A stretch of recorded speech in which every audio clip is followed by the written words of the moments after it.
À 40 000 pieds d'altitude, le silence a une texture particulière. C'est un silence lourd, feutré, isolé du chaos du monde en bas. Dans la cabine luxueuse de son jet privé, l'air sentait le cuir neuf et un léger parfum de bois de santal. Amélie regardait par le hublot, observant une mer de nuages blancs s'étendre à l'infini sous un ciel d'un bleu perçant. À l'extérieur, la température était glaciale, hostile, mais à l'intérieur, tout n'était que chaleur, contrôle et pouvoir absolu. Son reflet dans la double vitre fumée lui renvoyait l'image d'une femme qu'elle avait mis 7 longues années à forger. Les cheveux parfaitement coiffés, un tailleur sur mesure d'une élégance froide, le visage impassible. Elle n'était plus la jeune fille naïve qui pleurait sous la pluie. Le monde des affaires, impitoyable et exigeant, ne la connaissait plus que sous le nom de Madame Rousseau, une investisseuse redoutable, un fantôme financier capable de sauver ou de détruire un empire d'un simple coup de stylo. Elle prit une lente inspiration, laissant le léger bourdonnement des moteurs apaiser les pensées qui tourbillonnaient dans son esprit. C'était censé être un vol tranquille de retour vers Paris, une parenthèse de calme après une semaine de négociations intenses à New York. Mais le destin, avec son ironie cruelle et son timing parfait, avait d'autres plans. La porte coulissante en acajou massif qui séparait son bureau privé du reste de la cabine glissa dans un murmure discret. Son assistant, Thomas, un jeune homme à l'allure impeccable et au regard toujours vigilant, s'avança avec une hésitation inhabituelle. Il tenait une tablette contre sa poitrine, comme pour se protéger de la nouvelle qu'il allait annoncer. Amélie ne détourna pas immédiatement les yeux du hublot. Elle aimait laisser les gens attendre quelques secondes. C'était une petite technique de pouvoir qu'elle avait apprise à ses dépens. Quand elle tourna finalement la tête, ses yeux sombres et insondables se posèrent sur Thomas. Elle ne dit rien, l'invitant à parler par un simple haussement de sourcils. « Madame » commença Thomas, la voix légèrement tendue. « Je vous demande pardon pour cette intrusion, mais nous avons un passager imprévu à bord. Monsieur Laurent, notre directeur des opérations à terre, l'a laissé embarquer juste avant le décollage. » Amélie sentit un léger froncement de sourcils froisser son front parfait. « Un passager imprévu dans mon avion privé, Thomas ? Depuis quand gérons-nous une compagnie aérienne publique ?» Sa voix était calme, veloutée, mais le ton coupait comme du verre. « Je sais, madame. C'est inacceptable », s'empressa d'ajouter Thomas, baissant légèrement les yeux. Mais l'homme, il était dans un état de désespoir absolu sur le tarmac. Il a pratiquement harcelé nos équipes de sécurité.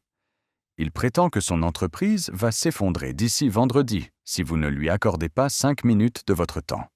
Il a supplié, madame, littéralement. Laurent a pris l'initiative de le faire asseoir dans la section arrière du jet, sous la surveillance de la sécurité, pour éviter un scandale public sur la piste.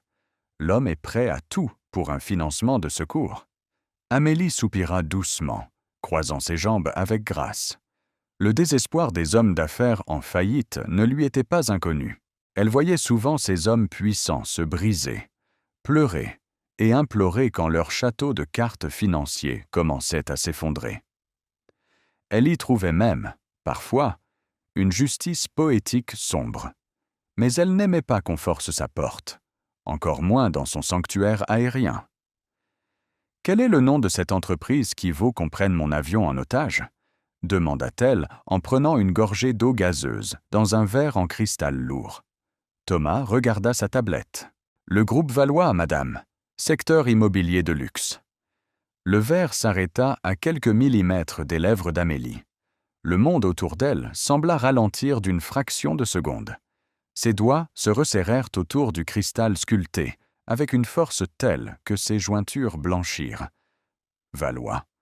Ce nom n'était pas juste une entreprise, c'était un coup de poignard en plein cœur, une blessure ancienne qui palpitait soudainement avec la violence d'une plaie fraîche. Valois, l'empire de la famille de Victor, l'empire pour lequel elle avait été jugée insuffisante, indigne, un poids mort dont il fallait se débarrasser. Amélie sentit son cœur s'emballer, frappant contre sa poitrine comme un oiseau affolé, piégé dans une cage dorée. Elle essaya de garder la respiration régulière, mais par l'intérieur, son monde parfaitement ordonné était en train de s'effondrer. L'homme à l'arrière de son avion, l'homme qui avait pleuré et supplié sur le tarmac. Vous est-il déjà arrivé de croire qu'une blessure du passé était complètement guérie? De regarder une vieille cicatrice et de penser que la douleur n'était plus qu'un lointain souvenir? Nous passons des années à construire des murs, brique par brique, espérant que la forteresse que nous avons bâtie nous protégera des fantômes d'hier. Nous changeons de vie, nous changeons même de nom. Nous nous couvrons d'une armure de succès et d'indifférence. Mais parfois, il suffit d'un mot, d'une odeur, ou d'une simple porte qui s'ouvre, pour que tous nos murs s'effondrent en poussière, nous laissant aussi vulnérables et nus qu'au premier jour de la tragédie. Le passé, avec sa patience infinie, attend toujours son heure. Amélie posa le verre sur la petite table en noyer massif. Sa main tremblait imperceptiblement, mais elle prit soin de la cacher dans les plis de sa jupe. 7 ans. Cela faisait 7 longues, agonisantes et transformatrices années. Elle avait cru ne plus jamais croiser son chemin. Elle avait tout fait pour s'assurer que leurs univers, désormais si différents, ne se touchent jamais. Et pourtant, il était là, sous son propre toit, à sa merci. « Faites-le entrer », dit-elle finalement. Sa voix sonnait presque étrangère à ses propres oreilles. Froide, distante, inébranlable. Thomas acquiesça avec soulagement, ignorant l'ouragan qui venait de se déclencher dans l'âme de sa patronne. Il se retira, laissant Amélie seule pendant quelques secondes qui lui parurent être une éternité. Elle ferma les yeux. « Concentre-toi, Amélie. » Elle n'était plus la petite serveuse terrifiée qui pleurait sous l'orage parisien. Elle était Madame Rousseau. Elle commandait le vent et la marée dans cette cabine. Elle inspira profondément, repoussant l'image des yeux rieurs de Victor dans ses jeunes années, pour faire place à la froideur implacable dont elle avait besoin. Des bruits de pas lourds, traînants, se firent entendre dans le couloir de la cabine. Ce n'était pas la démarche de l'héritier arrogant et plein d'assurance qu'elle avait connu. C'était le pas d'un homme vaincu. La porte s'ouvrit de nouveau. Amélie resta tournée vers le hublot pendant un court instant, repoussant l'inévitable. Puis, avec une lenteur calculée, elle fit pivoter son lourd fauteuil en cuir vers le centre de la pièce. Il était là, debout, à quelques mètres d'elle. Amélie dut mobiliser chaque once de sa volonté pour ne pas laisser échapper un souffle de surprise. Victor, l'homme dont le nom seul avait le pouvoir de la paralyser. Mais le fantôme de ses souvenirs ne correspondait en rien à la réalité qui se tenait devant elle. Le Victor d'il y a 7 ans était solaire, rayonnant d'une arrogance charmante, vêtu de costumes italiens immaculés, le monde à ses pieds. L'homme devant elle aujourd'hui n'était plus qu'une ombre. Ses épaules, autrefois si larges et fières, étaient voûtées sous un poids invisible. Ses cheveux bruns, d'habitude si soignés, étaient légèrement en désordre, parsemés de fils gris prématurés. Son costume, bien que de bonne coupe, semblait flotter sur lui, comme s'il avait perdu beaucoup de poids récemment. Mais c'était son visage qui racontait la véritable histoire de sa chute. Des cernes profonds creusaient ses yeux. Sa mâchoire était crispée par la tension, et sa peau manquait d'éclat. Il exudait une aura de défaite totale, de désespoir brut. Pourtant, il ne la regardait pas. Sa tête était baissée, son regard fixé sur un dossier élimé qu'il tenait à 2 mains avec la ferveur d'un noyé s'agrippant à une bouée. Il était tellement consumé par son angoisse, tellement terrifié par l'enjeu de cette rencontre, qu'il n'avait même pas pris la peine de lever les yeux vers la personne qu'il était venu supplier. « Madame Rousseau, commença-t-il, la voix rauque, tremblante. Ce son, cette voix grave qui lui chuchotait des promesses d'amour éternel dans l'obscurité de sa petite chambre de bonne, résonnait maintenant avec la tonalité de la détresse pure. Amélie ne répondit pas.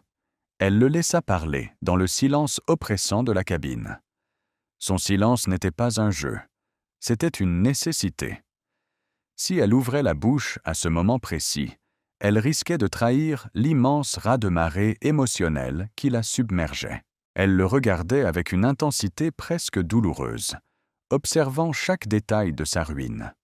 « Je sais que ma présence ici est peu orthodoxe, et je m'en excuse profondément. » Continua Victor, fixant toujours obstinément le sol de la cabine, n'osant pas lever la tête par honte. « Mais je n'ai plus le choix.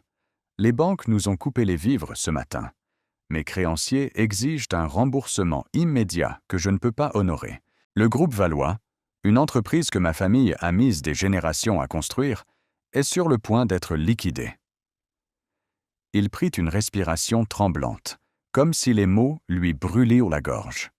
« Je sais que vous avez la réputation de reprendre des entreprises en difficulté. Je sais que vous êtes brutal dans vos conditions. Mais je suis prêt à accepter n'importe quoi.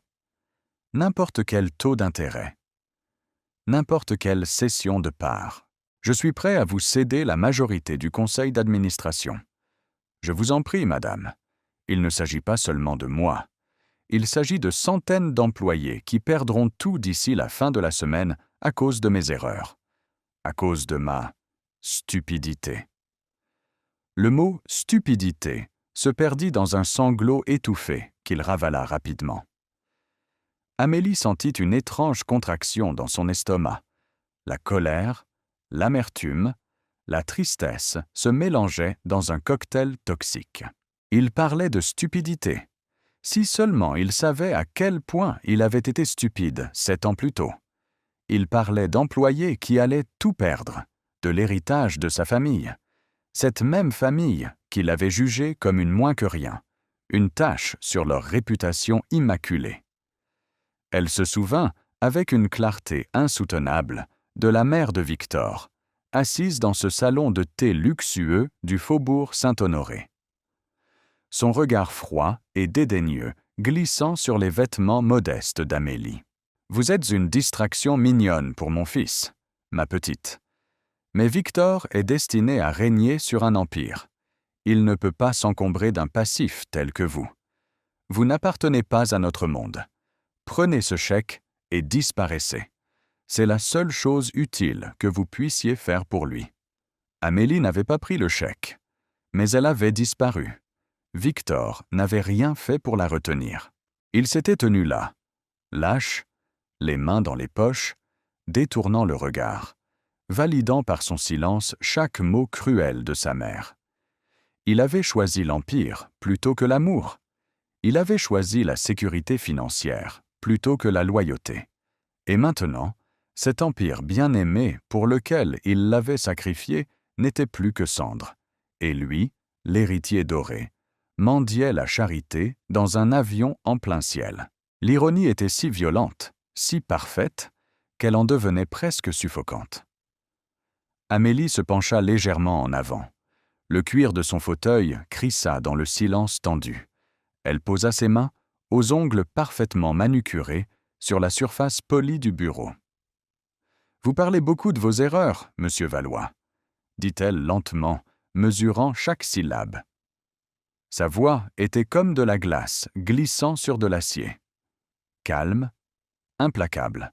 Mais savez-vous seulement quel est le véritable coût d'une mauvaise décision? À l'entente de cette voix, Victor se figea. Il cessa de respirer.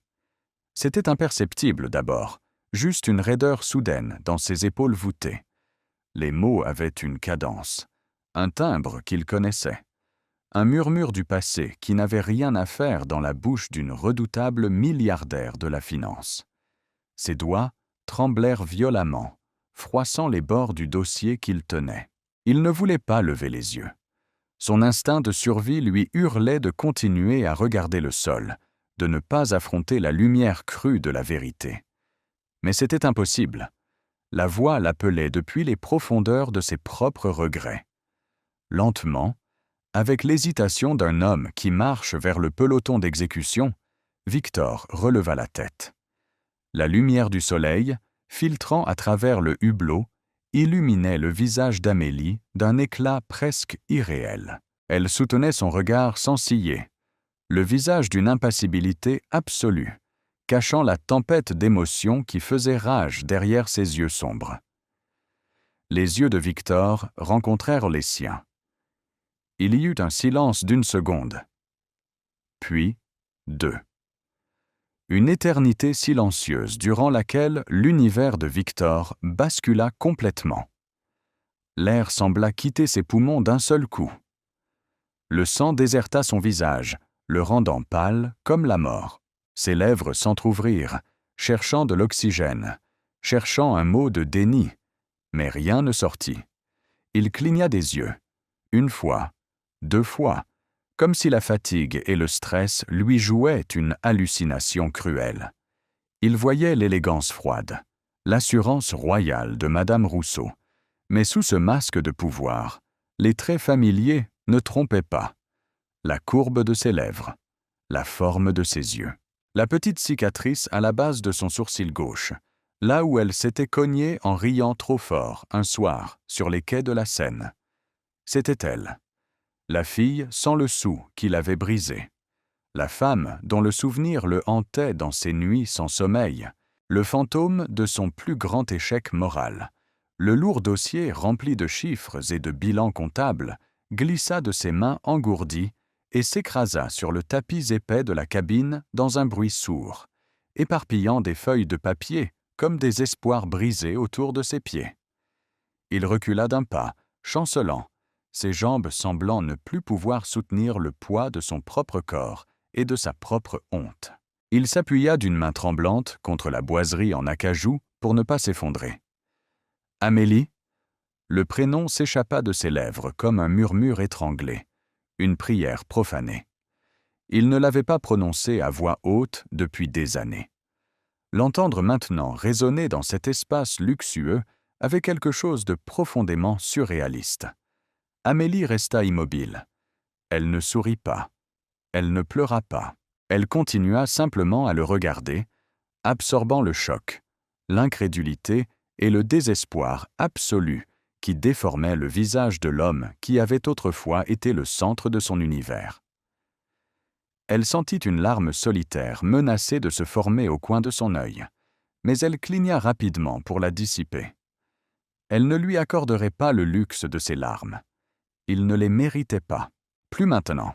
« Il semble, monsieur Valois, » dit Amélie, sa voix résonnant avec une autorité glaçante dans le silence écrasant de l'avion, « que votre présentation vient de devenir infiniment plus intéressante. » Les feuilles de papier éparpillées sur le sol du jet privé semblaient vibrer au rythme des moteurs de l'appareil.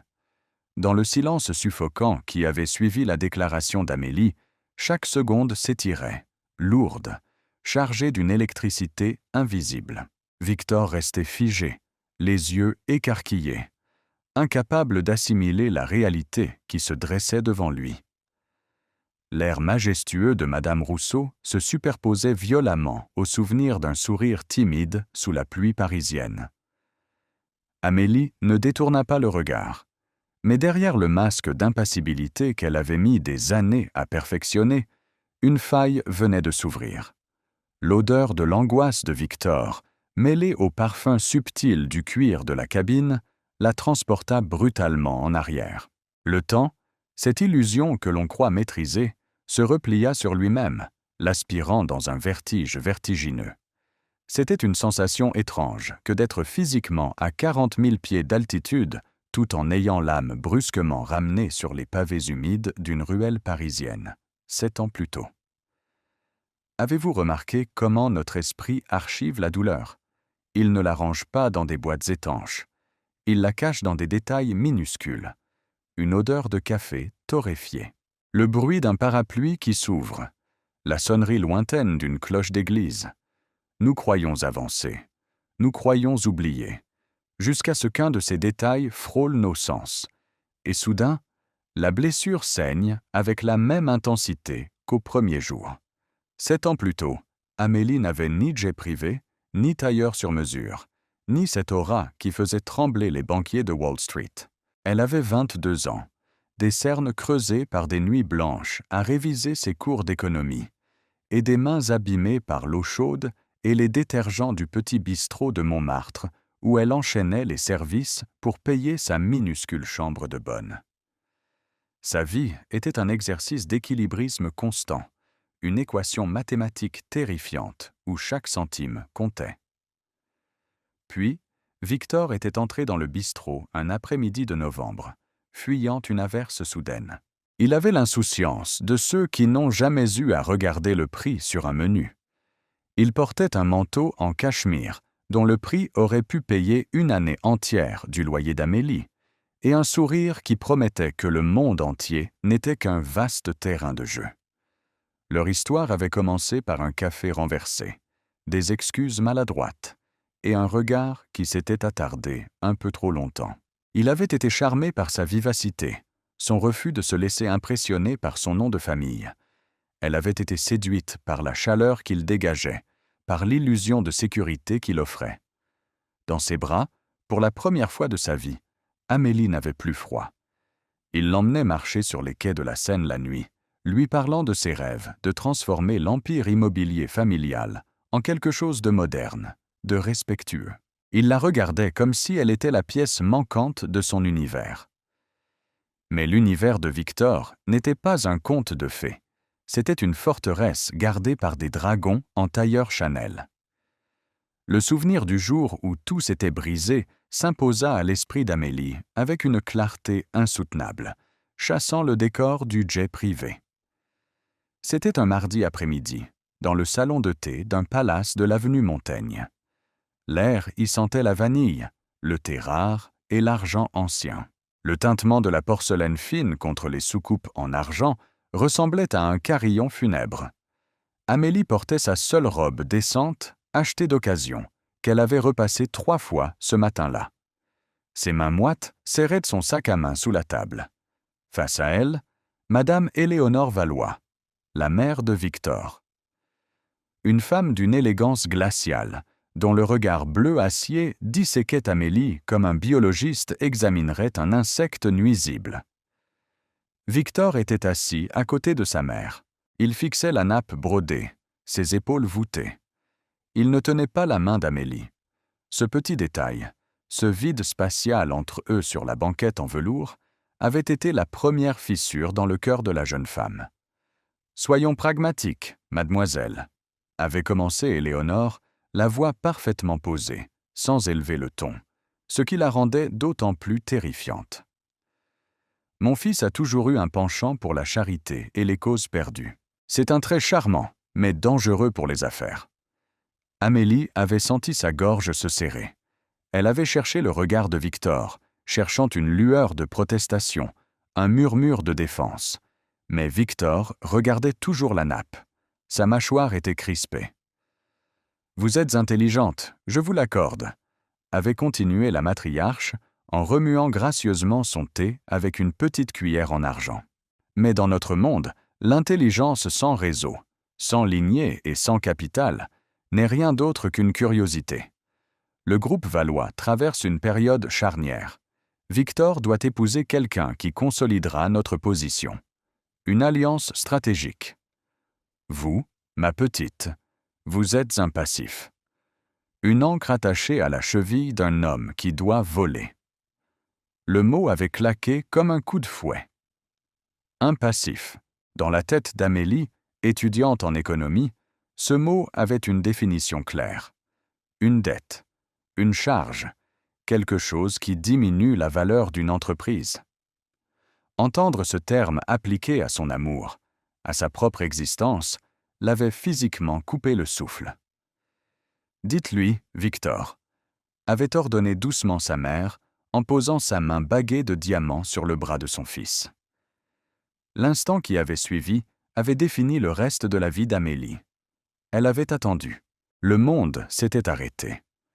Elle avait prié, de toute la force de son âme, pour que l'homme qui lui jurait son amour éternel dans le secret de sa petite chambre se lève, qu'il prenne sa main, qu'il dise à sa mère qu'elle se trompait. Victor avait lentement relevé la tête. Ses yeux, d'habitude si chaleureux, étaient vides, remplis d'une lâche résignation. Il avait regardé Amélie, et dans ce regard, elle avait vu sa propre condamnation. « C'est trop compliqué, Amélie », avait-il murmuré, la voix brisée, fuyant à nouveau son regard. « Ma famille, l'entreprise, je ne peux pas tout risquer. Nous ne sommes pas du même monde, tu dois comprendre. » Il ne l'avait pas protégée. Il l'avait jetée au loup pour sauver son héritage. Amélie ne se souvenait pas de s'être levée. Elle se souvenait seulement de l'air glacial de l'avenue Montaigne, frappant son visage brûlant de honte. Elle se souvenait d'avoir couru sous la pluie battante de novembre, ses chaussures à semelles fines glissant sur les feuilles mortes, ses larmes se mélangeant à l'eau du ciel. Elle n'avait pas pleuré la perte de la richesse qu'elle n'avait jamais eue. Elle avait pleuré la mort de l'homme qu'elle croyait aimer, l'anéantissement de l'illusion qu'elle valait plus que le solde de son compte en banque. Mais le destin n'en avait pas fini avec elle. Le souvenir glissa vers une autre scène, quelques semaines plus tard. Le froid mordant de décembre, l'odeur d'humidité et d'eau de javel de la minuscule salle de bain de son appartement. Amélie, assise sur le carrelage glacé, adossée à la baignoire écaillée, les genoux ramenés contre sa poitrine. Dans sa main tremblante, un test de grossesse bon marché. 2 petites lignes roses. Ce jour-là, dans le silence de cette pièce misérable, Amélie n'avait pas pleuré. La terreur initiale avait été balayée par une vague de clarté absolue, d'une violence presque animale. La petite fille, naïve, au cœur brisé, était morte sur ce carrelage. À sa place, une mère venait de naître, une louve acculée. Elle avait posé une main protectrice sur son ventre encore plat. La société l'avait étiqueté comme un passif. Le père de son enfant l'avait jugé indigne. Mais dans l'obscurité de cette salle de bain, Amélie avait fait un serment silencieux. Cet enfant ne connaîtrait jamais la faim. Cet enfant ne porterait jamais de vêtements troués. Cet enfant ne serait jamais regardé de haut par des gens comme Éléonore Valois. À partir de cet instant, la douleur avait été métabolisée. Elle n'était plus une souffrance. Elle était devenue un carburant. Une énergie noire, dense, inépuisable. Amélie avait travaillé jusqu'à l'épuisement, économisant chaque centime, jonglant avec la maternité et des études acharnées. Elle avait appris les rouages de la finance avec la fin d'un prédateur. Elle avait pris des risques calculés, essuyé des échecs cuisants dans l'anonymat total pour finalement réussir son premier grand coup sur les marchés financiers. De transactions en acquisition, la serveuse effacée était devenue Madame Rousseau. Elle s'était forgé une armure de diamants purs, brillante, inestimable et totalement impénétrable. Et maintenant, le retour brutal au présent, le bourdonnement du jet, le léger balancement de l'appareil, la lumière crue du jour filtrant par le hublot. Amélie cligna des yeux, chassant les ombres du passé. La chaleur de la cabine sembla l'envelopper à nouveau. Face à elle, Victor n'avait pas bougé, si ce n'est qu'il tremblait maintenant de tout son long. Ses yeux étaient rivés sur elle, suppliants, terrifiés, comme s'il voyait un fantôme revenu d'entre les morts pour réclamer son âme. Il ouvrit la bouche, la referma, incapable de formuler une phrase cohérente. Sa respiration était saccadée. La panique de la faillite imminente venait d'entrer en collision frontale avec le choc émotionnel de ce face-à-face impossible. L'homme puissant, l'héritier qui devait régner sur le monde, n'était plus qu'un garçon terrifié, mis à nu. « Amélie, Mon Dieu, Amélie, c'est vraiment toi ?» réussit-il enfin à balbutier, sa voix se brisant sur la dernière syllabe. Il fit un petit pas hésitant vers l'avant, comme attiré par une force magnétique, luttant contre l'envie de s'effondrer à ses pieds. « Je t'ai cherché. Au début, Je t'ai cherché. Tu avais disparu. Ton appartement était vide. Il s'interrompit, réalisant à quel point ces mots sonnaient creux dans ce décor de luxe absolu qui appartenait désormais à la femme qu'il avait abandonnée. Il baissa les yeux vers ses propres mains qui tremblaient, puis vers les feuilles de son dossier financier, étalées sur le sol comme un rappel brutal de sa pitoyable situation. « Je suis désolé, » murmura-t-il, les larmes montant à ses yeux. « Je suis tellement désolé. Pour tout. Pour aujourd'hui. Pour l'avion. Pour avant. Si j'avais su que Madame Rousseau, c'était... » Il secoua la tête, l'esprit embrouillé. « Mon entreprise, ma famille, tout est en train de s'écrouler, Amélie. Je suis ruiné. » Il s'attendait à de la colère. Il s'attendait à des cris, à des insultes, à ce qu'elle appelle la sécurité pour le faire jeter de l'appareil dès l'atterrissage. Il s'attendait à ce qu'elle savoure sa vengeance. Mais Amélie ne bougea pas d'un millimètre. Son expression ne se radoucit pas, ni ne se durcit. Elle le regardait avec la froideur clinique d'un chirurgien examinant une blessure. L'absence d'émotion sur son visage était bien plus terrifiante que n'importe quelle explosion de rage. Elle laissa le silence s'installer à nouveau, laissant Victor se noyer un peu plus dans sa propre angoisse. Elle croisa les doigts sur son bureau en acajou. Quand elle parla enfin, sa voix ne portait aucune trace du passé. Ce n'était pas la voix de la jeune fille amoureuse de Montmartre. C'était la voix de Madame Rousseau, prédatrice financière. « Vous étiez venu me parler du groupe Valois, Monsieur Valois, » dit-elle lentement, ignorant totalement ses excuses et ses larmes, coupant court à toute tentative d'intimité. Victor frissonna. Le vouvoiement, la formalité glaciale de son ton l'atteignirent comme une gifle physique. Vous me suppliez de sauver un empire qui se targue de construire pour l'élite. Vous me parlez de vos employés, de l'héritage de votre mère, continua-t-elle, appuyant subtilement sur le mot « mère ». Elle se leva de son fauteuil avec une grâce féline. Le bruit de ses talons sur le tapis étouffait presque le son de sa propre respiration. Elle contourna le bureau pour s'approcher de lui. Victor recula d'un demi-pas, par réflexe.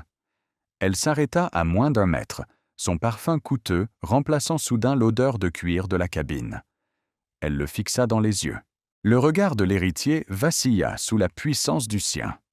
« Dites-moi, Victor, » murmura-t-elle, sa voix si basse qu'il dut se pencher légèrement pour l'entendre par-dessus le bruit des moteurs.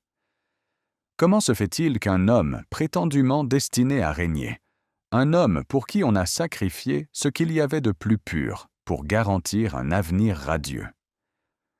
Comment se fait-il que cet homme se retrouve 7 ans plus tard, à genoux, dans mon avion privé, me suppliant de racheter ses dettes? Elle inclina légèrement la tête, ses yeux sombres transperçant les siens, fouillant dans les ruines de son âme. La question flottait dans l'air confiné de la cabine pressurisée, lourde et tranchante comme une lame de guillotine. « Qu'avez-vous fait de l'empire pour lequel vous m'avez vendu ?» Les mots d'Amélie ne résonnaient pas d'une colère volcanique, mais d'une curiosité clinique, presque détachée, ce qui les rendait infiniment plus cruels. Le silence qui suivit fut si profond que l'on pouvait percevoir le léger sifflement de la climatisation balayant l'espace luxueux. Victor sembla rétrécir physiquement sous la force de ce regard. Ses épaules, déjà voûtées, s'affaissèrent un peu plus. Il tenta de déglutir, mais sa gorge était sèche, nouée par la honte et la terreur. Le sol de l'avion, recouvert de cette moquette épaisse où gisaient les bilans financiers de sa chute, semblait soudain être le seul endroit où il méritait de se trouver. Avec une lenteur douloureuse, comme si ses os étaient faits de plomb, l'héritier des Valois plia les genoux. Amélie le regarda descendre. Elle ne fit pas un geste pour l'en empêcher. Elle resta debout, droite, majestueuse dans son tailleur sombre, observant l'homme qu'il avait autrefois traité de fardeau s'agenouiller à ses pieds. Victor ne s'agenouillait pas dans un geste de soumission théâtrale. Ses jambes avaient simplement cessé de le porter. Il posa ses mains tremblantes sur la moquette et commença à rassembler les feuilles éparpillées, ses doigts frôlant les graphiques illustrant la chute vertigineuse de son entreprise. C'était une image d'une tristesse infinie. Le prince de l'immobilier parisien, l'homme né avec une cuillère d'argent dans la bouche, ramassant les morceaux de sa dignité dans le jet privé de la femme qu'il avait brisée. « Vous avez le droit de me haïr », murmura-t-il, la voix si faible qu'Amélie dut lire sur ses lèvres tremblantes pour comprendre. Ses yeux restaient fixés sur un tableau d'amortissement froissé. « Vous avez le droit de me jeter par la porte de cet avion.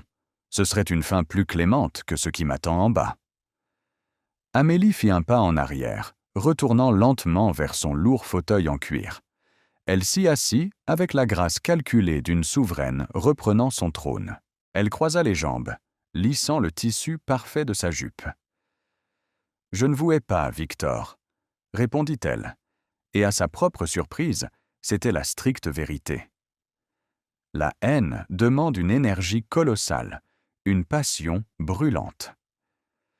Ce qu'elle ressentait en cet instant ressemblait davantage à l'observation d'une étoile morte depuis longtemps, dont la lumière pathétique venait seulement d'atteindre la Terre. La haine est un investissement émotionnel bien trop coûteux.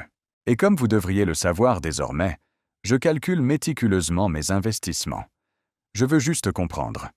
Je veux que vous m'expliquiez le mécanisme de votre chute. Considérez cela comme la première étape de notre audit.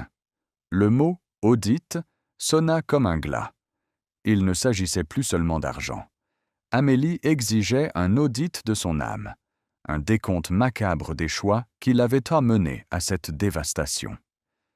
Victor releva lentement la tête. Ses yeux croquèrent sous le poids des larmes qu'il refusait de laisser couler. Il s'assit sur ses talons, abandonnant les papiers froissés sur ses genoux. Le masque du PDG confiant s'effrita complètement, révélant le visage d'un homme hanté. « Ma mère » commença-t-il, le souffle court, le regard perdu dans le vide entre eux. Le simple fait de prononcer ce mot semblait lui causer une douleur physique. « Ma mère a toujours eu un plan, pour l'entreprise. Pour moi. Quand tu es parti, ou plutôt quand je t'ai laissé partir, j'ai cru que je faisais le sacrifice nécessaire pour le bien de la famille. On m'avait répété toute ma vie que le devoir primait sur le cœur, que l'amour était une faiblesse bourgeoise. » Il laissa échapper un petit rire sec, dénué de toute joie, un son qui racla le fond de sa gorge. 6 mois après ce jour-là, dans le salon de thé, elle a organisé mon mariage. Avec Joséphine de Martigny. Une alliance parfaite, disait-elle. Leur terrain dans le sud, nos capitaux à Paris. Un chef-d'œuvre de stratégie matrimoniale. La presse spécialisée a qualifié ça de « fusion de l'année ». Victor ferma les yeux, ses traits se tordant sous une grimace de dégoût envers lui-même. C'était un enterrement. Mon enterrement. Joséphine était une femme froide, obsédée par les apparences, tout comme ma mère. Notre maison était un musée où résonnait le silence. Il n'y avait pas de chaleur, pas de rire. Il n'y avait que des obligations de représentation. Des dîners de gala où je souriais comme une marionnette pendant que mon âme pourrissait de l'intérieur. Amélie l'écoutait sans ciller. Ses mains, posées sur les accoudoirs, ne trahissaient aucune tension, mais à l'intérieur, son cœur battait un rythme lourd et régulier. Elle regardait cet homme se dépouiller de ses illusions. Elle se souvint de la chaleur de ses étreintes dans sa petite chambre sous les toits, des éclats de rire sincères qu'il partageait en mangeant des crêpes à 1 euro sur les marches du Sacré-Cœur. Il avait échangé cette lumière pure contre le froid glacial des palais parisiens. « Et l'Empire » demanda doucement Amélie, sa voix agissant comme un scalpel, incisant le silence pour drainer l'abcès. Un mariage sans amour ne justifie pas une faillite d'1 milliard d'euros, Victor. Il hocha la tête, passant une main nerveuse dans ses cheveux grisonnants. Quand on est mort à l'intérieur, Amélie, on cherche désespérément un moyen de se sentir en vie. N'importe lequel. J'ai commencé à prendre la direction de l'entreprise après la maladie de ma mère. J'avais enfin les rênes, mais je voulais lui prouver. Je voulais me prouver à moi-même que je n'étais pas juste l'instrument de ses ambitions. J'ai commencé à prendre des risques stupides, monumentaux. J'ai investi des centaines de millions dans des complexes hôteliers en Asie, dans des zones instables, sans écouter mes conseillers. Je voulais une victoire qui soit la mienne. Pas celle des Valois, pas celle de ma mère. Juste la mienne. Sa voix se brisa, se transformant en un murmure misérable. Mais le marché s'est retourné. Les chantiers ont été arrêtés. Les dettes se sont accumulées avec une vitesse terrifiante. Joséphine a demandé le divorce dès que le vent a tourné, emportant avec elle la moitié du capital restant grâce à un contrat prénuptial que ma propre mère avait rédigé, pensant me protéger. Ma mère, elle est décédée l'année dernière. Elle est partie en croyant que j'allais sauver son précieux empire. Elle est morte sans savoir que son fils avait tout détruit en cherchant à fuir l'ombre étouffante dans laquelle elle l'avait enfermé. Une larme solitaire, chargée de tout le poids de ses échecs, glissa le long de sa joue creusée et vint s'écraser sur le col de sa chemise froissée. J'ai tout perdu, Amélie. Mon nom n'est plus qu'une ligne de crédit refusée. Ma maison va être saisie. Les employés de mon père vont se retrouver à la rue. Et la pire chose dans tout ça... Il leva enfin les yeux vers elle, un regard d'une vulnérabilité si pure qu'elle en fut presque aveuglante. La pire chose, c'est que je sais que je le mérite. Chaque seconde de cette agonie est le prix à payer pour t'avoir laissé sous la pluie ce jour-là. Mon empire était déjà en ruine au moment précis où j'ai lâché ta main. Les murs ont juste mis 7 ans à s'effondrer. Il y a un mythe tenace sur la vengeance. On nous raconte souvent que voir celui qui nous a fait souffrir ramper à nos pieds apporte une satisfaction indicible, une guérison instantanée de nos blessures passées. On imagine le triomphe, le sentiment de pouvoir, la justice implacable rééquilibrant les balances du destin. Mais la vérité émotionnelle est bien plus complexe, bien plus nuancée. Avez-vous déjà ressenti cette soif de justice ? Et lorsque le moment arrive, lorsque la vie vous offre votre bourreau sur un plateau d'argent, brisé et repentant, que ressentez-vous réellement ? Souvent, la joie vengeresse espérée laisse place à un vide troublant, parce que la souffrance de l'autre n'efface pas la vôtre. Les larmes de Victor ne remboursaient pas les nuits où Amélie avait pleuré de faim. Sa faillite ne compensait pas la terreur qu'elle avait ressentie, seule et enceinte, dans une chambre glaciale.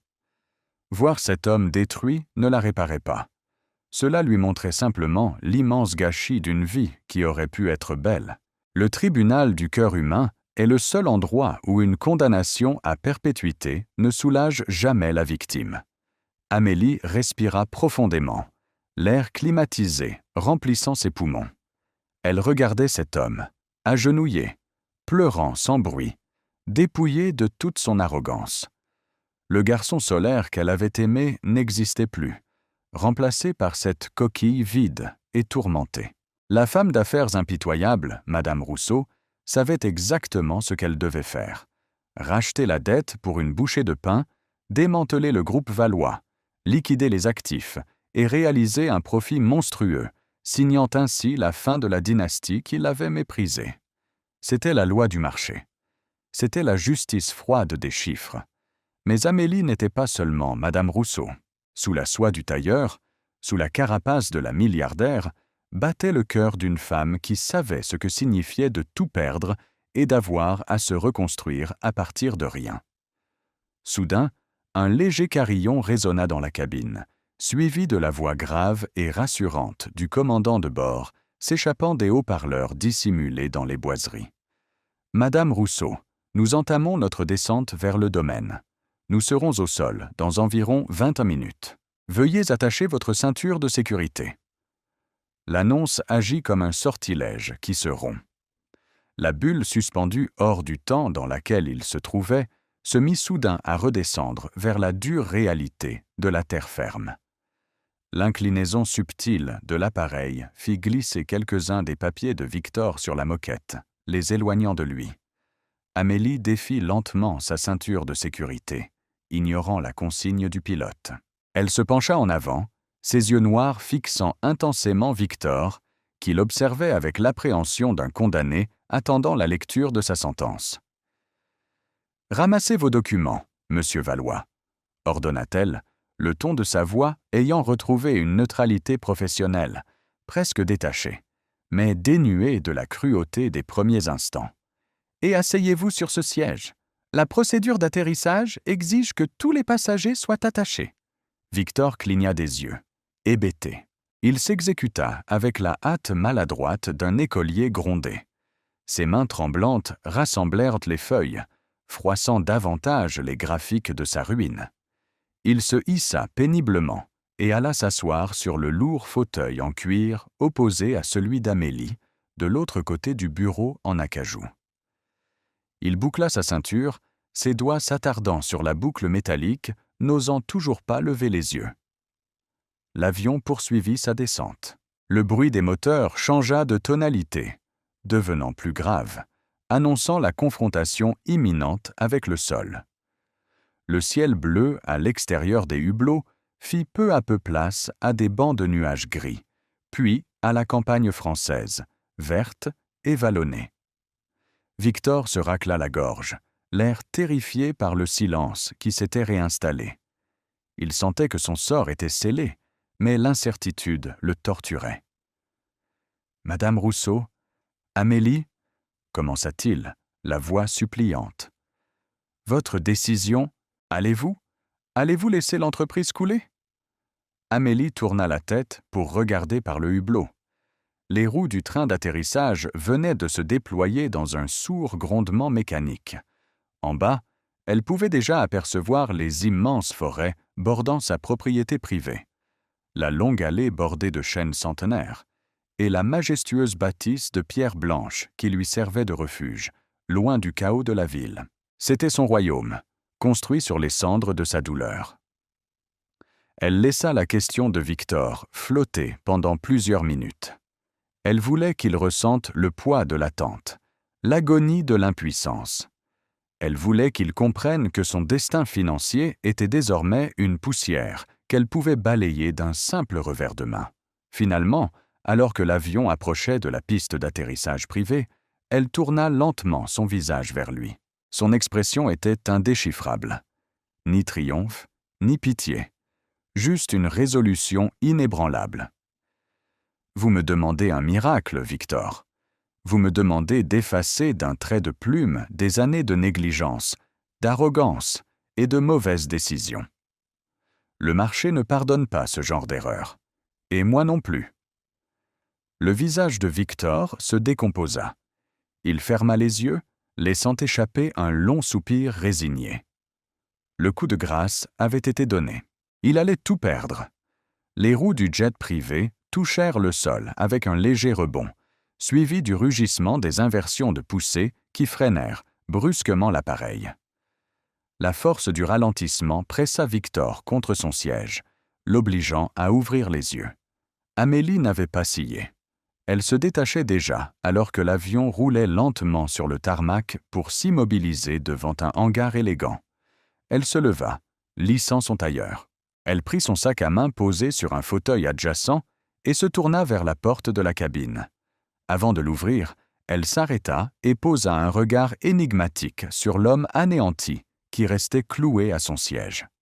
« Le sort de votre entreprise, de vos employés et de vos dettes est une question secondaire pour l'instant. Monsieur Valois » déclara-t-elle, sa voix tranchant le bruit résiduel des moteurs qui s'éteignaient. Victor releva la tête, la confusion luttant contre le désespoir dans son regard éteint. « Secondaire ? Mais… » Amélie posa sa main sur la poignée dorée de la porte. L'air à l'intérieur de la cabine sembla soudain se raréfier, La tension était à son comble. « Je prendrai ma décision concernant le financement du groupe Valois ce soir », annonça-t-elle, chaque mot tombant comme une goutte d'eau glacée. « Mais avant cela, avant que nous ne parlions de chiffres, de contrats ou d'avenir, il y a quelque chose que vous devez voir. » Elle ouvrit la porte. L'assistant, Thomas, se tenait là, prêt à les faire débarquer. Amélie fit un léger signe de tête à Victor, l'invitant à la suivre. Le vent de la fin d'après-midi balaya le tarmac lorsque Victor posa le pied hors de la passerelle du jet privé. L'air vif de la campagne portait des senteurs de terre humide et de pin, un contraste saisissant avec l'atmosphère stérile et pressurisée de la cabine qu'il venait de quitter. Devant lui, une berline noire aux vitres teintées attendait, moteur tournant dans un murmure à peine perceptible. Amélie s'y engouffra la première, sans un regard en arrière, laissant Thomas, l'assistant, faire un geste poli mais ferme pour inviter Victor à monter à son tour. Le trajet jusqu'à la résidence principale fut silencieux. L'habitacle spacieux de la voiture semblait soudain beaucoup trop étroit pour contenir la tension qui irradiait entre eux. Victor regardait défiler les immenses pelouses parfaitement entretenues, les chênes centenaires qui bordaient l'allée sinueuse, les statues de marbre blanc qui émergeaient çà et là des massifs de fleurs. La richesse de ce domaine était écrasante, ancienne, presque aristocratique. C'était un royaume que l'ancienne Amélie, celle qui comptait ses pièces jaunes pour s'acheter une baguette, n'aurait même pas osé imaginer dans ses rêves les plus fous. Pourtant, ce n'était pas cette opulence qui nouait l'estomac de Victor. C'était la phrase d'Amélie qui tournait en boucle dans son esprit, tel un poison lent. « Le passé vous attend sur la piste. » Que voulait-elle dire? Quel fantôme allait-il devoir affronter? Il repensa à ses créanciers, à ses associés trahis, à son ex-femme froide et calculatrice. Pensait-elle lui présenter un de ses anciens rivaux qu'elle aurait racheté? Le torturer psychologiquement en lui montrant tout ce qu'il n'avait pas su bâtir. La voiture s'immobilisa devant une majestueuse bâtisse en pierre de taille, baignée par la lumière dorée d'un soleil déclinant. Amélie sortit de la berline. Ses talons claquèrent sur les graviers de la cour d'honneur. Elle ne l'attendit pas. Elle avança d'un pas régulier vers les lourdes doubles portes en chêne massif qui s'ouvrirent silencieusement à son approche, tenues par du personnel de maison invisible et discret. Victor suivit, ses jambes lourdes, le dossier froissé de son entreprise en faillite, serré contre sa poitrine comme un bouclier dérisoire. Ils traversèrent un immense hall au sol de marbre noir et blanc, puis un salon baigné de lumière, où des œuvres d'art contemporains côtoyaient des meubles anciens d'une valeur inestimable. Mais Amélie ne s'arrêta pas.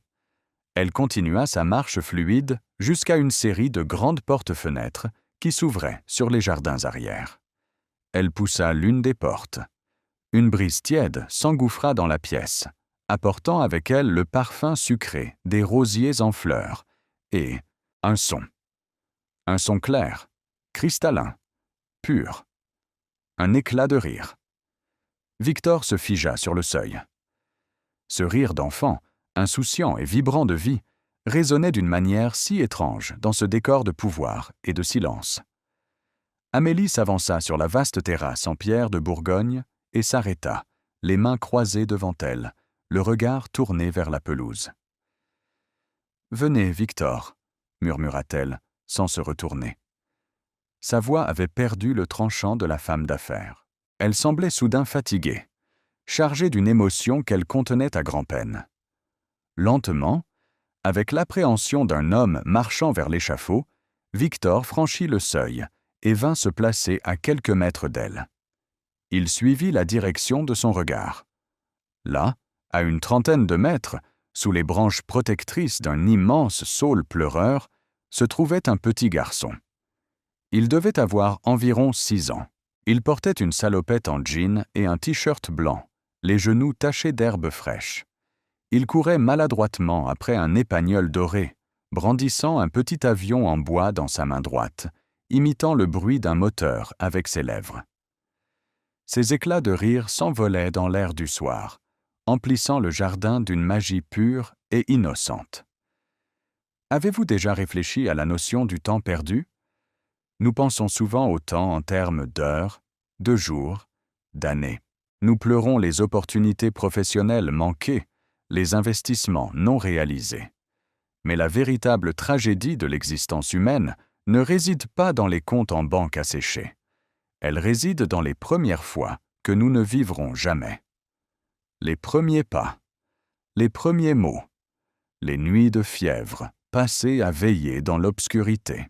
Le poids de ces moments manqués est le seul bagage que l'on ne peut jamais, au grand jamais, racheter, peu importe les milliards que l'on possède. Victor regardait l'enfant.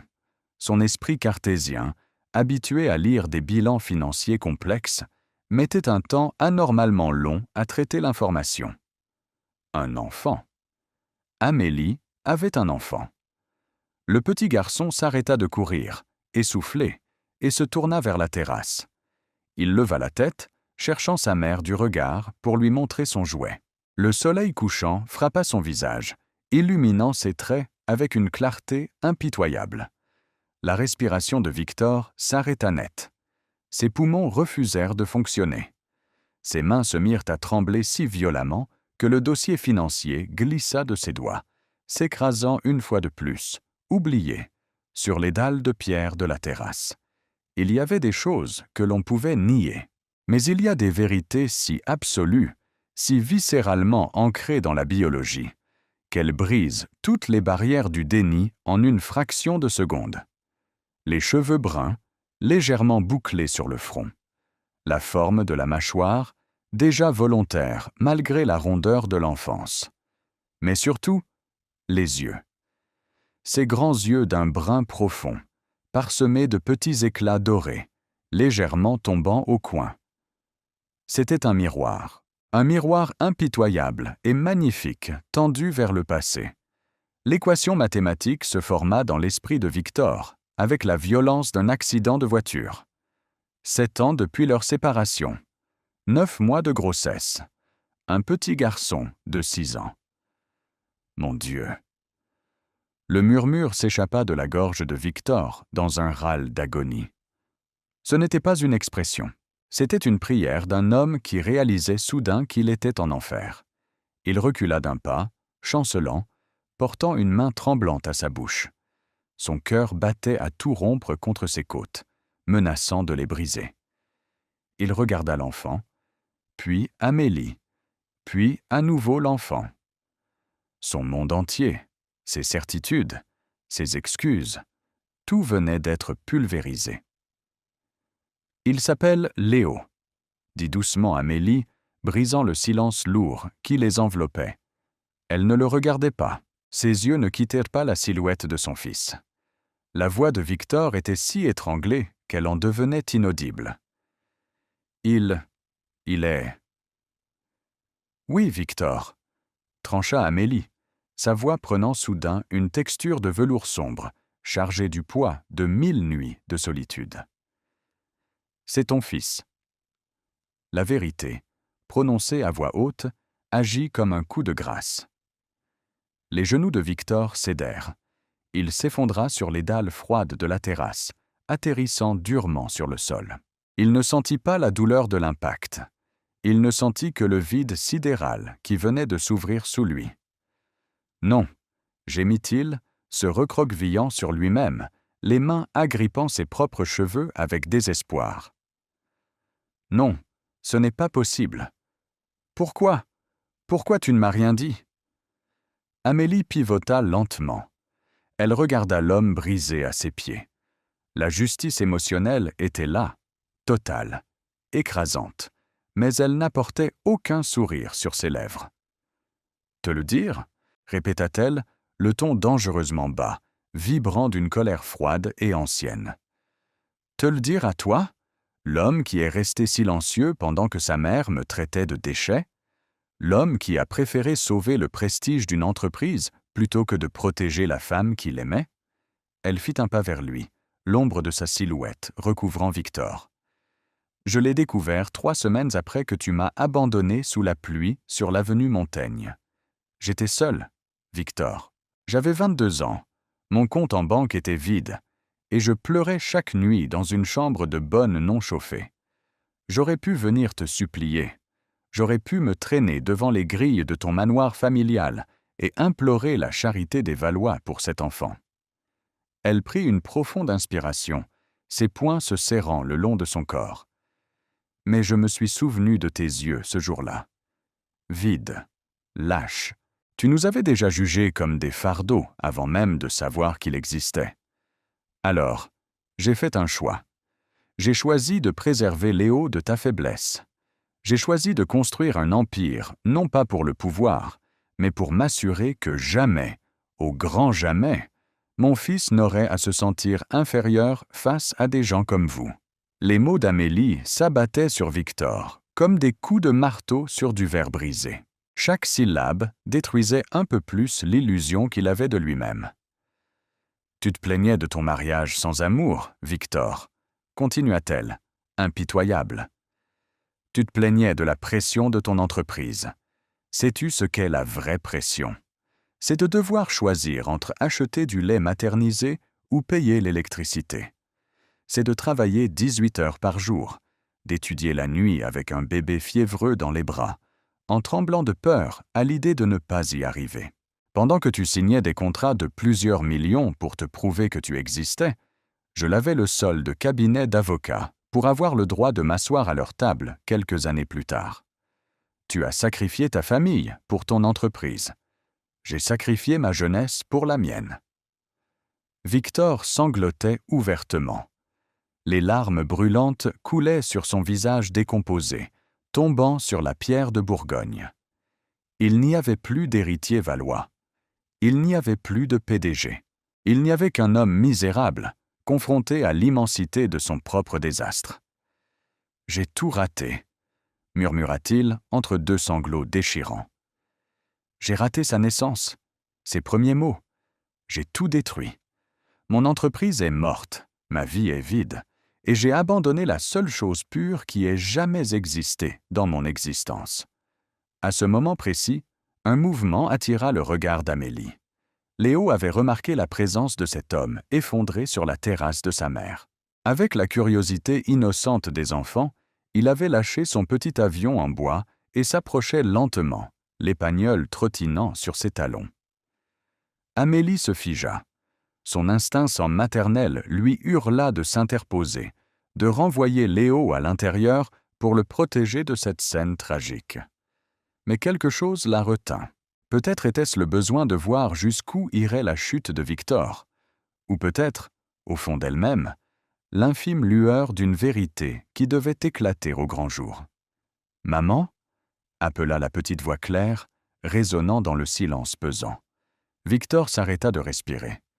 Il gela sur place, les mains plaquées contre le sol, la tête baissée. Il n'osait pas lever les yeux. Il n'en avait pas le droit. Il était trop sale, trop brisé pour croiser le regard de cet ange. Léo s'arrêta à 1 mètre de Victor. Ses petits souliers de toile propres frôlèrent presque les mains tremblantes de l'homme en pleurs.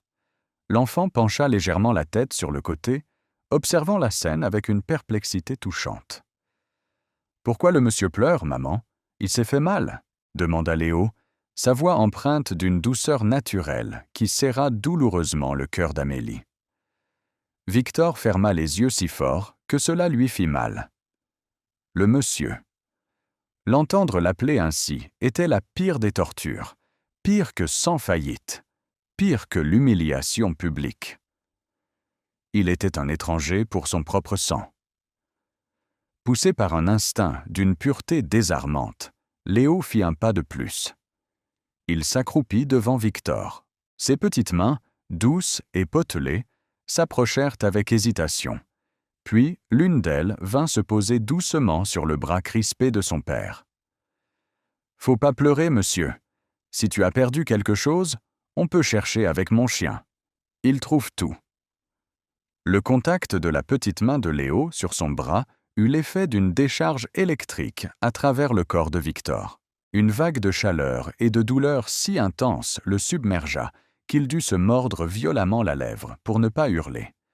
Il releva lentement la tête, ses yeux rougis et noyés de larmes, rencontrant les yeux grands ouverts et curieux de son fils. Il se vit en lui. Il vit l'homme qu'il aurait pu être, l'homme qu'il aurait dû être, reflété dans la pureté de ce regard enfantin. Victor ne pouvait pas parler. Sa gorge était scellée. Il leva une main tremblante, hésitant à effleurer la joue de l'enfant, mais il s'arrêta à quelques centimètres, s'interdisant ce contact, se jugeant indigne de le toucher. Il se contenta de fixer Léo, gravant chaque détail de son petit visage dans son âme brisée. Amélie observait la scène, le souffle court. Elle s'attendait à ressentir un triomphe glacial, la satisfaction ultime de sa vengeance. Au lieu de cela, elle sentit une étrange brûlure au coin de ses yeux. La douleur de Victor n'était pas feinte. Son anéantissement était total. Il n'y avait plus une once d'arrogance en cet homme, seulement un champ de ruines. Léo retira doucement sa main, un peu intimidé par l'intensité du regard de cet homme inconnu. Il se releva et recula vers sa mère, venant se cacher à moitié derrière les jambes d'Amélie, cherchant sa protection. Amélie posa une main protectrice sur les cheveux de son fils, un geste instinctif et doux. « Va retrouver Marie dans la cuisine, mon chéri », murmura-t-elle, essayant de garder sa voix aussi normale que possible. « Dis-lui de te préparer un goûter. Je te rejoins dans un instant. » Léo hocha la tête, jeta un dernier regard curieux vers l'homme effondré, puis tourna les talons et courut à l'intérieur, ses petits pas résonnant joyeusement sur le marbre du hall jusqu'à disparaître. Le silence retomba sur la terrasse, lourd et asphyxiant, seulement troublé par les sanglots silencieux de Victor qui secouait ses épaules. L'argent, les dettes, le groupe Valois. Tout cela semblait soudain d'une futilité absurde, des fantômes de papier face à la réalité brûlante de la chair et du sang. Amélie regarda les documents financiers éparpillés sur les dalles près de Victor. Le contrat qu'elle avait fait préparer par ses avocats, un contrat rapace, prédateur, qui prendrait tout à cet homme en échange du paiement de ses créanciers. Elle l'avait fait imprimer dans l'avion. Il dépassait de la chemise cartonnée. « L'audit est terminé, Victor, » dit-elle d'une voix fatiguée. « Le contrat de cession est là, sur le sol. Signez-le. Je rachète les dettes du groupe Valois ce soir. Vous perdrez le contrôle de l'entreprise, mais vous éviterez la prison pour faillite frauduleuse et vos employés garderont leur emploi. Prenez ce sauvetage et disparaissez. Ne revenez jamais ici. » Victor fixa les feuilles de papier à côté de lui. Le contrat qui allait sauver sa réputation publique, sauver les employés de son père. Le Graal pour lequel il avait supplié sur le tarmac de l'aéroport quelques heures plus tôt. Lentement, il tendit la main et saisit le lourd document de plusieurs dizaines de pages. Ses doigts effleurèrent l'entête officielle des avocats de Madame Rousseau. Il le tint fermement à deux mains, puis, sans lever les yeux vers Amélie, il accomplit un geste qui figea le temps. Avec une force inattendue, il déchira le contrat en deux. Le bruit du papier épais se déchirant déchira le silence du jardin. Puis, il superposa les moitiés et les déchira à nouveau. Encore et encore, jusqu'à ce que le document salvateur ne soit plus qu'un tas de confettis inutiles, qu'il laissa tomber sur les dalles de pierre. Amélie écarquilla les yeux, le masque de contrôle absolu glissant pour la première fois. « Que faites-vous, imbécile » s'écria-t-elle, abasourdie. « C'est la seule chance de sauver ce qu'il reste de votre pitoyable vie. » Victor releva la tête. Son visage était ravagé par les larmes, ses yeux rougis et gonflés. Mais il y avait une lueur nouvelle dans son regard. Une flamme minuscule, désespérée, mais résolue. L'arrogance de l'héritier avait laissé place à la détermination d'un homme qui n'a plus rien à perdre, sauf son âme. « Garde ton argent, Amélie, » dit-il, la voix rauque, tremblante, mais d'une sincérité absolue. Laisse l'entreprise couler. Laisse les banques me prendre la maison, les voitures, les comptes. Laisse-les me traîner en justice. Je mérite de tout perdre. L'héritage de ma mère est une malédiction qui m'a aveuglé. Je ne veux plus de ce monde. Il rampa littéralement vers elle sur les genoux, ignorant l'humiliation, ignorant la douleur des dalles dures. Il s'arrêta à quelques centimètres de ses pieds, joignant les mains dans un geste de supplication pure. « Je ne te demande pas d'argent, » implora-t-il, les larmes coulant à flots continus. « Je ne te demande pas de pardon, car ce que j'ai fait est impardonnable. Je te demande juste.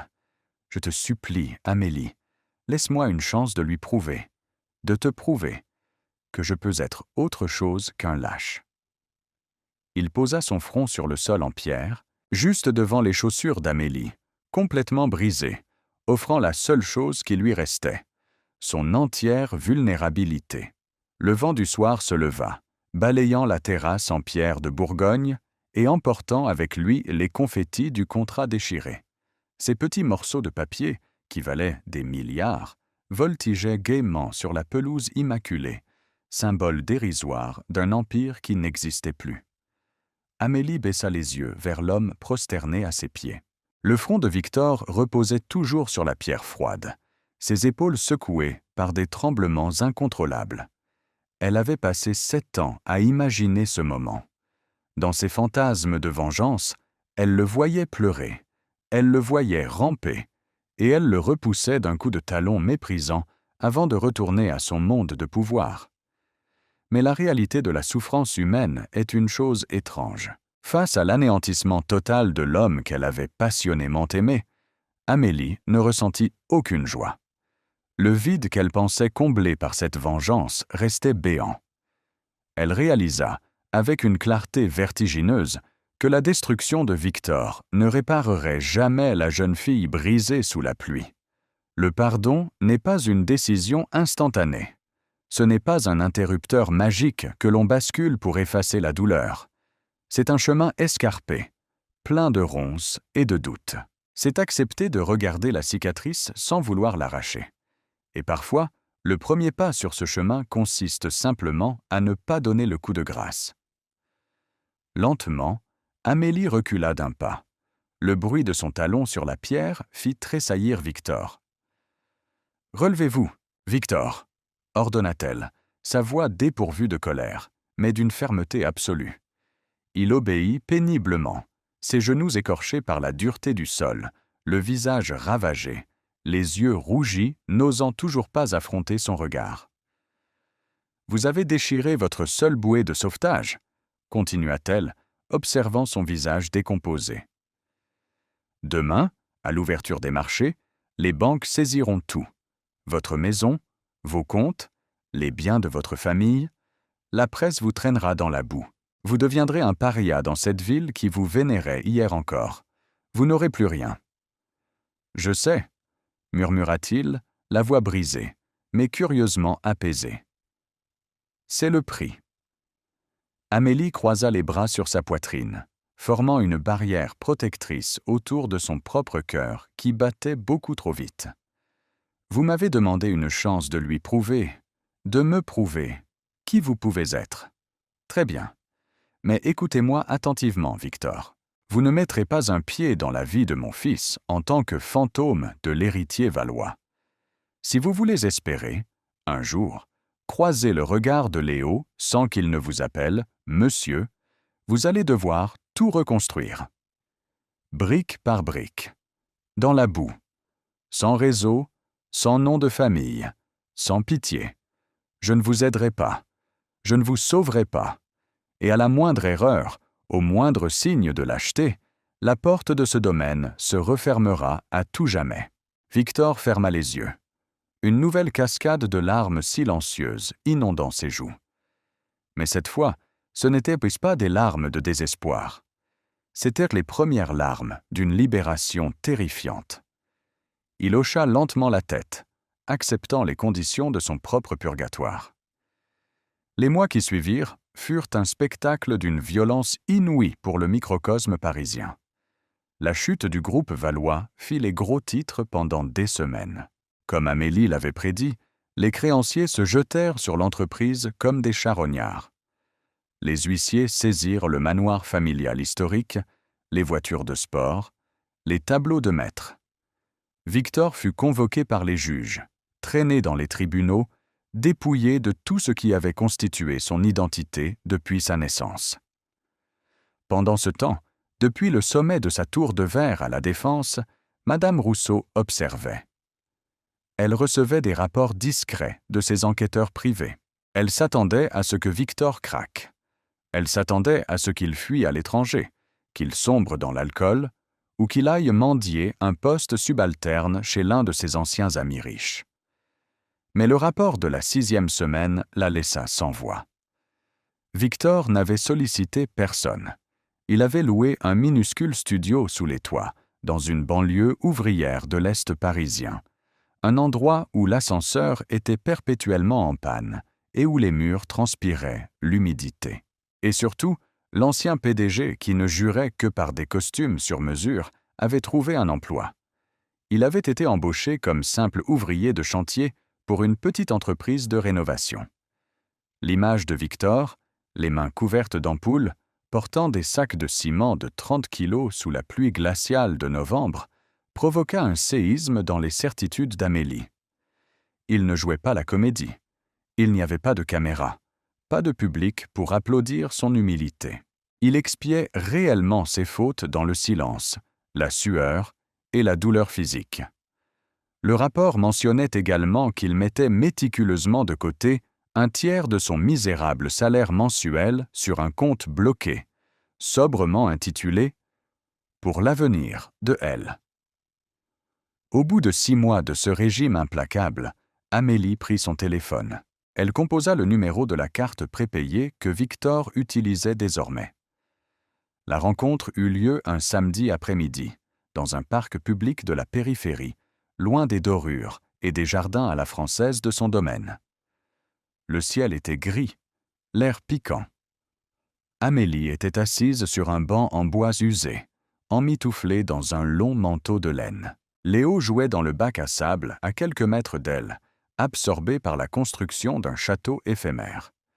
Victor arriva avec 10 minutes d'avance. Amélie le vit approcher de loin. L'homme qui s'avançait dans l'allée gravillonnée n'avait plus rien à voir avec l'héritier arrogant du passé, ni avec le spectre brisé qui pleurait sur son jet privé. Il portait un jean délavé, des chaussures de travail usées et un manteau bon marché. Ses cheveux étaient plus courts, marqués par un sel et poivre prononcés. Il avait perdu du poids. Son visage était taillé à la serpe, mais ses épaules s'étaient élargies sous l'effort physique quotidien. Pourtant, ce qui frappa Amélie, ce fut son regard. Les yeux de Victor n'étaient de plus fuyants ni terrifiés.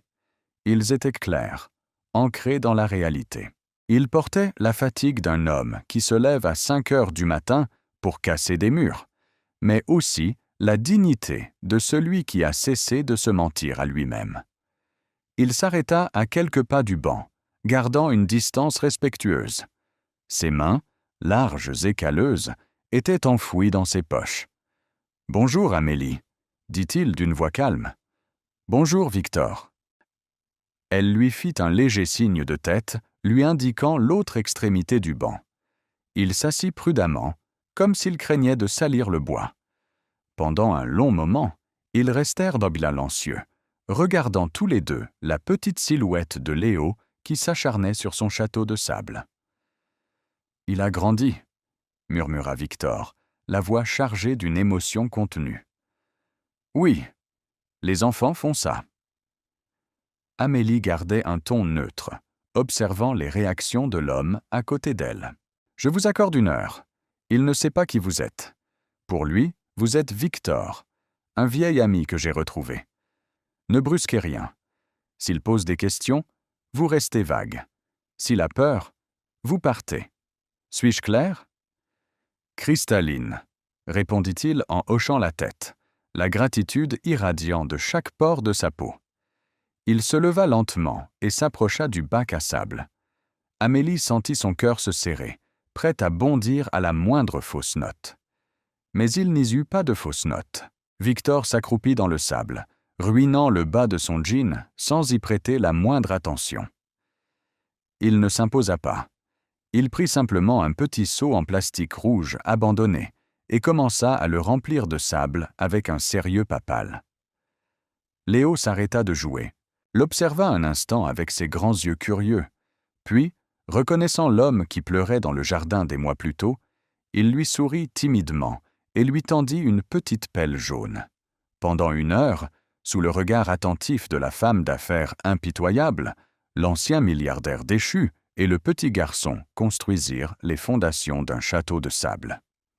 Il n'y eut pas de grandes déclarations. Il n'y eut que des rires étouffés, des échanges de truelles en plastique, et la patience infinie d'un père qui apprenait, pour la première fois de sa vie, à bâtir quelque chose de réel. Ces rencontres hebdomadaires devinrent un rituel. Chaque samedi, qu'il vente ou qu'il pleuve, Victor était là. Amélie observait, toujours depuis son banc, l'évolution de cette relation fragile. Elle voyait la douceur avec laquelle il recousait le bouton du manteau de Léo, la façon dont il l'écoutait parler de ses dinosaures pendant 20 minutes, avec une fascination sincère, comme s'il écoutait le rapport financier le plus crucial de la décennie. Les murs de glace autour du cœur d'Amélie commencèrent à se fissurer, millimètre par millimètre. Elle voulait rester de marbre. Elle se rappelait constamment la pluie, l'avenue Montaigne, la cruauté de la mère de Victor. Mais l'homme qui riait aux éclats en se faisant asperger d'eau par Léo près de la fontaine du parc n'était pas l'homme qui l'avait abandonné. Ce Victor-là était mort en même temps que son entreprise. Celui-ci était né dans les cendres de sa propre vanité. Le tournant décisif eut lieu presque 1 an après leur face-à-face dans le jet. C'était un après-midi de fin d'automne. Le ciel, d'un gris d'encre, menaçait depuis le matin.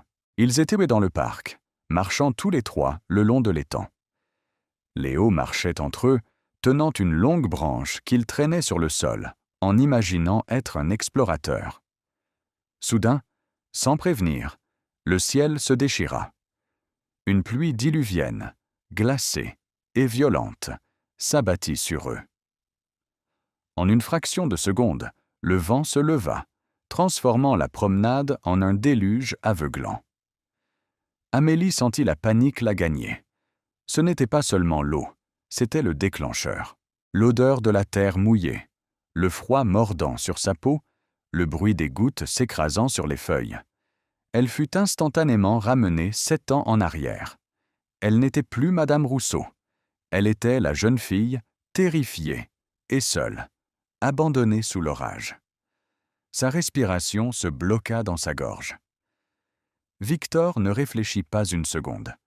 Avant même qu'Amélie ne puisse chercher un abri, il avait arraché son propre manteau usé. D'un geste ample et protecteur, il le jeta sur les épaules d'Amélie et de Léo, les recouvrant tous les 2 pour les protéger de la violence de l'averse. Il se tint devant eux, en simple t-shirt de coton, recevant la pluie glaciale de plein fouet. L'eau ruisselait sur son visage, détrempant ses vêtements en quelques secondes. Mais il ne bougea pas. Il fit barrage de son propre corps contre le vent et l'orage, ses bras étendus pour maintenir le manteau au-dessus d'eux, créant un petit sanctuaire de chaleur et de sécurité. Amélie, blottie sous le tissu épais, l'odeur de pluie et de sciure de bois qui s'en dégageait emplissant ses narines, releva la tête. Elle rencontra le regard de Victor à travers le rideau d'eau. Il était transi de froid, mais ses yeux brûlaient d'une intensité bouleversante. Dans ce regard silencieux, sous cette pluie battante, se trouvait la véritable réponse à la tragédie de leur passé. Ils ne fuyaient plus, ils ne se détournaient plus. Ils prenaient la tempête de face, pour elle, pour eux. Ce n'était pas une vengeance, c'était une réparation. « Ma voiture est juste là », murmura Amélie, sa voix tremblant d'une émotion nouvelle, inconnue depuis des années. « Viens. » Ce fut la première fois qu'elle le tutoyait à nouveau. Un seul mot, une seule syllabe, qui balaya 7 années de ressentiment. Ils coururent jusqu'au SUV garé près de l'entrée du parc. À l'intérieur, le chauffage tournait à plein régime. Léo, parfaitement sec sous le manteau, riait de l'aventure, trouvant la course sous la pluie très amusante. Victor, assis sur le siège passager, tremblait de froid, les dents claquant doucement, ses vêtements trempés ruinant le cuir luxueux du siège. Amélie, depuis la place du conducteur, alluma le plafonnier. Elle se tourna vers lui. Elle prit une serviette propre qui traînait à l'arrière et, sans un mot, commença à essuyer doucement le visage ruisselant de Victor. Il ferma les yeux à son contact. Sa main, rude et abîmée par le travail, se leva lentement et vint se poser sur le poignet d'Amélie, retenant sa main contre sa joue froide. Il y eut un silence lourd de tout ce qui n'avait jamais été dit, de toutes les larmes versées, de tous les regrets accumulés. « Je suis là, Amélie, » chuchota-t-il, la voix rauque. « Je ne te laisserai plus jamais seule sous la pluie. Plus jamais. » Une larme solitaire glissa sur la joue d'Amélie, se mêlant à l'eau de pluie sur la peau de Victor. Le fantôme de l'avenue Montaigne venait enfin de s'évaporer. Le jour des 7 ans de Léo, le grand domaine de pierre blanche baignait dans une lumière de printemps éclatante.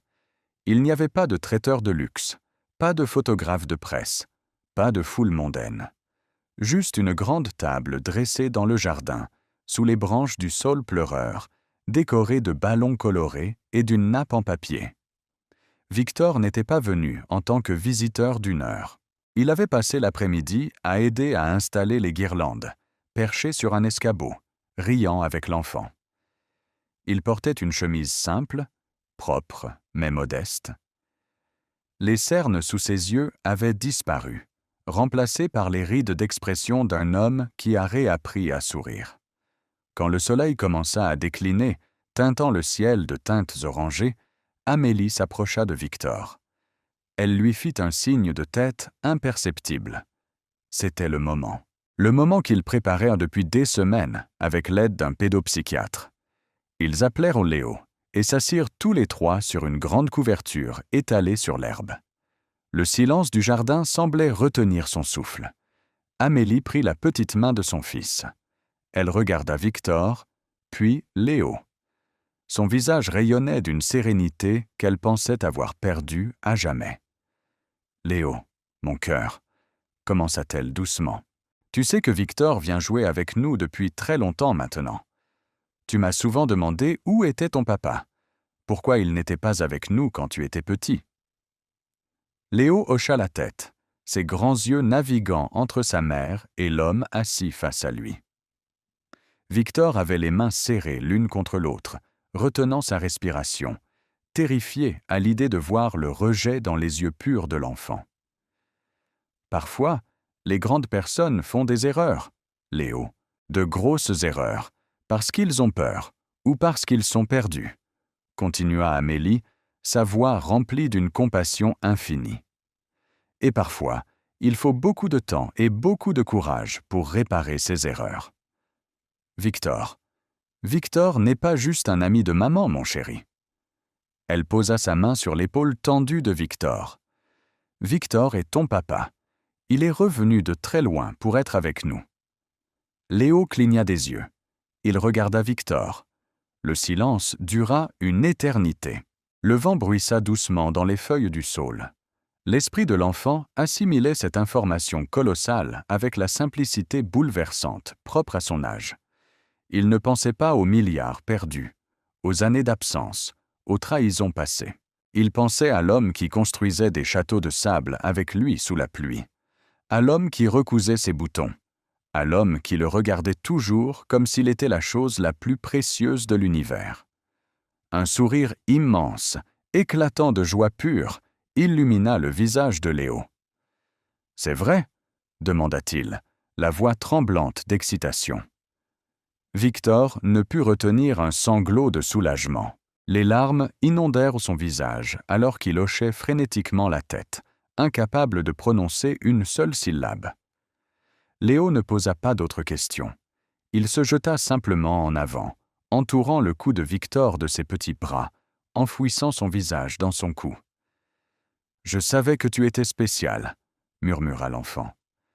Victor referma ses bras puissants autour de la petite silhouette de son fils, l'étreignant comme un naufragé s'accroche à la terre ferme. Il cacha son visage dans les cheveux bruns de Léo, pleurant à chaudes larmes.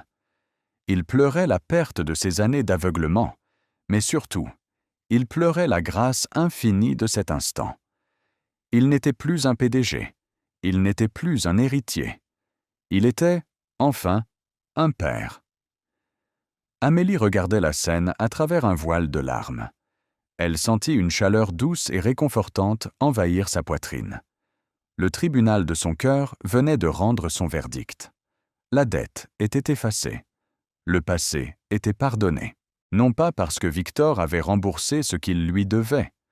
L'argent ne réparait pas les âmes. Mais parce qu'il avait prouvé, par la sueur, la douleur et la patience, qu'il était devenu un homme digne d'aimer et d'être aimé. 2 ans plus tard. La nuit était tombée sur Paris, mais la lumière chaleureuse qui émanait des fenêtres de la grande cuisine du domaine Rousseau repoussait l'obscurité. C'était une scène banale, quotidienne, et pourtant d'une richesse inestimable. Amélie était debout devant les fourneaux, remuant une sauce parfumée, vêtue d'un simple pull en cachemire et d'un jean. Il n'y avait pas de tailleur strict, pas de chignon serré. Ses cheveux tombaient librement sur ses épaules et un sourire doux flottait sur ses lèvres. Derrière elle, la grande table de la cuisine était couverte de cahiers d'école et de crayons de couleur. Victor, portant des lunettes de lecture sur le bout de son nez, aidait Léo à résoudre un problème de mathématiques ardu. Ses mains, toujours calleuses par son travail de chef de chantier qu'il avait brillamment conservé et fait évoluer, guidaient doucement la main de son fils sur le papier. Des éclats de rire résonnaient. Léo venait de faire une blague, et Victor riait de bon cœur, ce rire franc et profond qui avait disparu pendant tant d'années. Amélie se tourna pour les observer. Le puissant empire des Valois n'était plus qu'une ligne dans les livres d'histoire économique. Madame Rousseau continuait de régner sur les marchés financiers avec une poigne de fer, mais lorsqu'elle franchissait le seuil de cette maison, l'armure tombait. Victor leva les yeux du cahier et croisa le regard d'Amélie. Il n'y avait plus d'arrogance, plus de peur, plus de fantômes. Il y avait une gratitude infinie, un amour silencieux, forgé dans les flammes de la destruction et reconstruit sur la vérité. Il lui fit un clin d'œil complice avant de reporter son attention sur la leçon de Léo. Amélie retourna à ses fourneaux, le cœur gonflé de paix. Elle avait découvert le plus grand secret de l'univers. La véritable richesse ne se compte pas en zéro sur un compte en banque, ni en avion privé, ni en empire de béton. La véritable richesse, celle que l'on ne peut ni voler ni saisir, c'est cette chaleur dans une cuisine un mardi soir. C'est la certitude que l'homme assis à cette table resterait, même si la tempête revenait, même si les milliards s'envolèrent demain. Parce que ce qu'ils avaient construit ensemble n'était pas fait de papier, ni d'or. C'était fait de résilience, de pardon et de la beauté miraculeuse des secondes chances. Nous courons souvent après des mirages dorés, sacrifiant ce qui compte vraiment sur l'autel de nos ambitions ou des attentes des autres. Nous pensons que le succès effacera nos faiblesses, que l'argent achètera notre paix. Mais la vie, dans sa grande sagesse, finit toujours par nous ramener à l'essentiel, parfois en nous brisant, pour nous forcer à regarder ce que nous avons perdu. L'histoire d'Amélie et Victor nous rappelle que l'on peut tout perdre et pourtant gagner l'essentiel, que la rédemption n'est pas un cadeau, mais un long travail manuel sur sa propre âme, et que le pardon, lorsqu'il est véritablement mérité, est le seul investissement humain qui rapporte toujours des dividendes infinis. Si cette histoire a résonné en vous, si vous croyez vous aussi au pouvoir des secondes chances et de la reconstruction après la tempête, n'hésitez pas à laisser un j'aime sur cette vidéo. Et vous, À la place d'Amélie, auriez-vous eu la force de laisser Victor faire ses preuves, ou la cicatrice était-elle trop profonde? Dites-le moi dans les commentaires. Je lis absolument tout. Pour ne rater aucune de nos prochaines histoires d'amour, de résilience et de leçons de vie, abonnez-vous à la chaîne. Prenez soin de vous. Prenez soin de ceux que vous aimez. Et à très bientôt pour une nouvelle histoire.